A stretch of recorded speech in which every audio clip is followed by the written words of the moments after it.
I thought Jake played well. When you study centers throughout the league and things like that, and you watch all these guys, I think Jake's up there when it comes to his pass protection.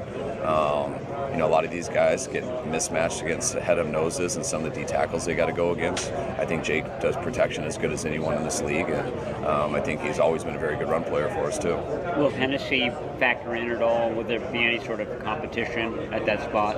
I didn't really look at it going in as Jake's competing. I think Jake's played at a pretty high level. I think our whole line has.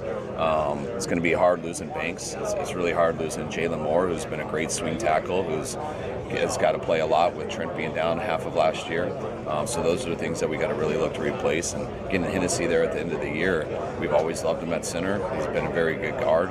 We do have an open spot with some open competition there, but we'll see how all that plans out. That going into this season, going into OTAs, going into training camp, I do feel there will be as much competition on our team for starting spots as there has been in a while, especially on defense. But we kind of want to create that everywhere.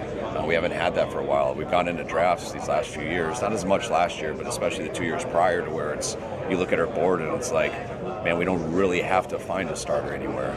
You got to find depth because quickly they're a starter with an injury. I remember going into 3 years ago and felt the only starting position we could find was a kicker because we were so solidified. And it really isn't that way this year.